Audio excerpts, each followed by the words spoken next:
Now for the solution to the second problem of Unit 3, we started by adding in a constraint to this system with this line right here about n. This shows, as I explained earlier, that the total population, n, remains constant at all times, with people just switching between the S and I groups.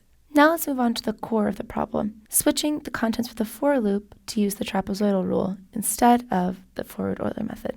We begin with the standard expressions for S dot and I dot, but this time showing that people can move from the infected population back to the susceptible population directly. Just for simplicity, I'm going to call our constants A and B right now, and I'll change them later to show what's actually in the code. Now we can get a single equation that encapsulates the information in all three of these equations if we just substitute n minus I for S in the equation for I dot. This is what this line right here shows.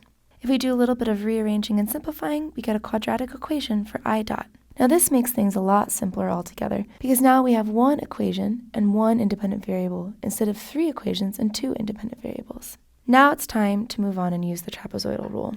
You'll notice here that I'm using a t in the subscripts instead of an n this time. That's just so that we don't get confused between big N's and little n's. So we know that for the t plus 1 time step, I is going to equal this expression, just from the trapezoidal rule. However, we just created an equation for I dot that depends only on I. So we can plug that expression in to get this expanded equation right here. Since many of the terms in this expression have factors of h over 2 and a outside of them, I'm just going to pull out a factor of ha over 2. With a little bit of rearranging, we come up with this long expression. Now we can think of this equation as made up of two parts. One part that involves I sub t plus 1, and another part that just involves I sub t. Since we want to think of I t plus 1 as the only independent variable, we can lump everything else under other variable names. Looking at the equation, we have one term with I sub t plus 1 squared, a couple of terms with I t plus 1 to the first power, and several terms that don't have I t plus 1 at all. And we're going to call everything that's in front of I t plus 1 to the first power p. And we're going to call everything that doesn't involve it at all q. And this is going to give us this simplified quadratic expression that shows very clearly how this is a quadratic equation using I sub t plus 1. Using the quadratic formula and rearranging a little bit, we get this expression right here using p and q to express I sub t plus 1. Now this actually has two possible solutions, one with a plus sign here and one with a minus sign here. So how do we decide which one to pick?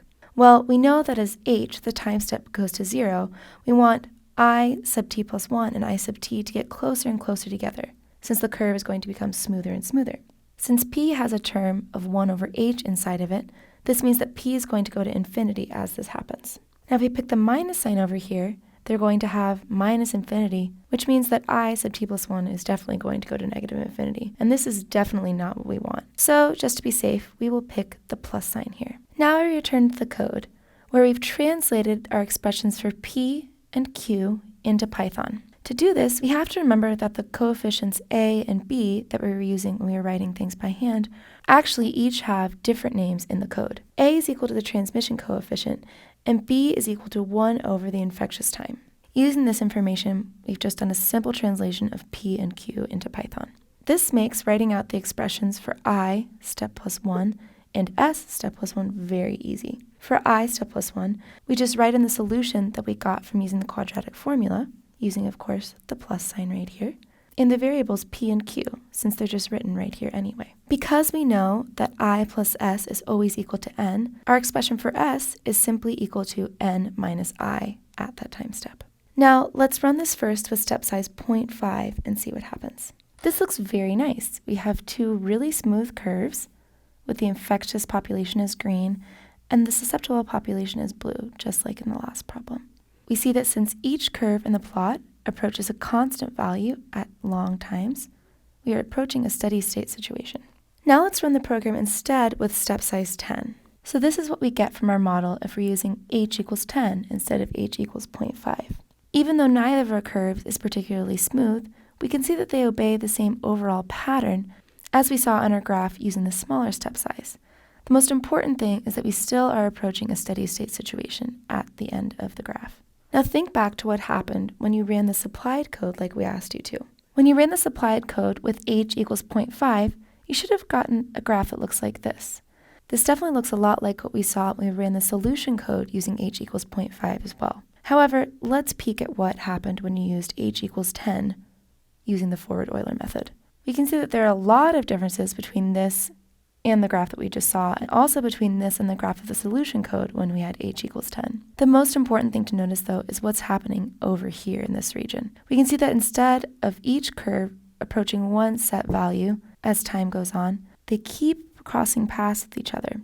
In other words, since I and S here don't obey nearly the same trend that they do with smaller step sizes, this shows that the forward Euler method doesn't allow for stability with large step sizes nearly as well as implicit methods like the trapezoidal method do.